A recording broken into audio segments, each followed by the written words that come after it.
కఫం తగ్గడం కోసం కషాయం ఎలా తయారు చేస్తానో మీకు చేసి చూపిస్తాను. దానికోసం కావాల్సిన పదార్థాలు 2 స్పూన్ల ధనియాలు, 2 స్పూన్లు జీలకర్ర, 1 స్పూన్ మిరియాలు, దాల్చిన చెక్క ఈ సైజువి 4 ముక్కలు, 1 యాలకు ఫ్లేవర్ కోసం, చిన్న అల్లం ముక్క, 1 చిటికెడు పసుపు, 2 టేబుల్ స్పూన్ల తేనె, ధనియాలు, జీలకర్ర, మిరియాలు, దాల్చిన చెక్క, యాలకులు ఈ 5 మనం మిక్సీలో పౌడర్ చేసుకోవాలి.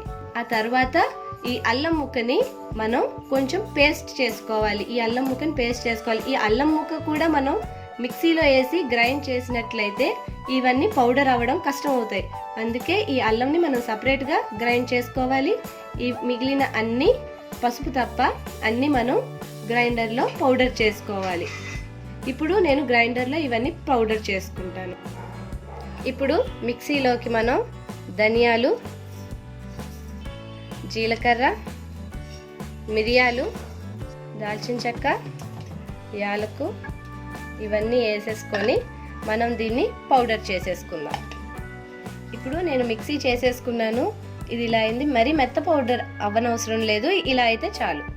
ఇప్పుడు ఈ పౌడర్ని ఒక దగ్గర పెట్టేసుకుందాం. ఇప్పుడు మనం ఈ అల్లం ముక్కను కూడా మెత్తగా దంచుకోవచ్చు. మిక్సీలో అయినా చిన్న ముక్కలు చేసి గ్రైండ్ చేసుకోవచ్చు, లేదా మామూలుగా దంచుకోవచ్చు. దీన్ని కూడా మనం పేస్ట్ చేసేసుకుందాం అల్లంని. ఇప్పుడు నేను అల్లం కూడా ఇలాగా దంచుకొని పెట్టేసుకున్నాను. ఇప్పుడు మనం నీళ్లు స్టవ్ మీద పెట్టి ముందు మరిగించుకోవాలి. ఇప్పుడు నేను ఒక గిన్నె పెట్టుకొని అందులో నీళ్లు పోసుకున్నాను. నీళ్ళని ముందు మనం బబుల్స్ వచ్చేంత వరకు మరిగించుకోవాలి. బబుల్స్ వచ్చేంత మరిగించుకున్న తర్వాత అప్పుడు అందులో ఏం వేసుకోవాలో చూపిస్తాం. ఇప్పుడు ఇలా బబుల్స్ వస్తున్నప్పుడు మనం ఇందులో దంచుకున్న అల్లం, మనం ఈ పొడి చేసి పెట్టుకున్న పౌడర్, పసుపు ఇవన్నీ వేసి ఈ నీళ్లు మనకి సగం అయిపోయేంత వరకు మరిగించుకోవాలి. ఇప్పుడు ఈ కషాయం మరిగిపోయి సగం అయిపోయింది. ఇప్పుడు మనం స్టవ్ ఆఫ్ చేసేసుకొని దీన్ని మనం ఈ కషాయాన్ని వడకట్టేసుకుందాం. ఇప్పుడు ఈ కషాయం మనం దించేసుకున్న తర్వాత ఇలాంటి ఫిల్టర్లో మనం వడకట్టేసుకుందాం.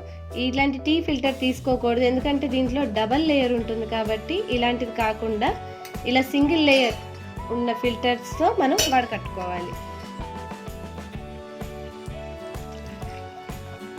ఇప్పుడు ఇలా ఫిల్టర్ చేసేసుకున్న కషాయంలోకి మనం తేనె కలిపేసుకోవాలి. ఒకవేళ మనకి ఇంకా స్ట్రాంగ్గా కావాలంటే పసుపు మరిగేటప్పుడు కాకుండా ఈ టైంలో కూడా కలుపుకోవచ్చు. ఇలా తేనె వేసుకున్నాక ఈ తేనె ఇందులో కలిసే వరకు కలిపేసుకోవాలి. తేనె కాకుండా మీరు ఇందులో ఈ తేనె ప్లేస్లో బెల్లం కూడా వేసుకోవచ్చు. కొంచెం బెల్లం వేసుకోవచ్చు. తేనె లేదా బెల్లం ఏది ఉన్నా వేసుకోవచ్చు. ఇప్పుడు ఇది ఇలా కలిపేసుకున్న తర్వాత మనం దీన్ని గ్లాస్లోకి తీసేసుకుందాం. ఇప్పుడు ఈ కషాయాన్ని మనం ఒక గ్లాస్లో పోసేసుకుంటున్నాం. ఇప్పుడు ఈ కషాయాన్ని మనం ఎంత వేడి తాగగలమో అంత వేడి తాగాలి.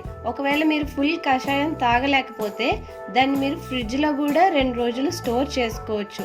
కానీ దాన్ని తీసి తాగుతున్నప్పుడల్లా దాన్ని మనం తాగి అంత వేడి చేసుకొని అప్పుడు దాన్ని తాగుతూ ఉండాలి. కొంచెం ఎక్కువ క్వాంటిటీ నోట్లోకి తీసుకొని దీన్ని కొంచెం ఎక్కువ క్వాంటిటీస్లో మింగుతూ ఉండాలి, గుట్కేస్తూ ఉండాలి. అప్పుడు ఇది ఇంకా బాగా పనిచేస్తుంది. చూసారు కదా వ్యూవర్స్, కషాయం ఎలా చేసుకోవాలో. అంతే, కషాయం రెడీ. నా వీడియో మీకు నచ్చినట్లయితే please like, share, subscribe. Thank you viewers. Thank you for watching viewers.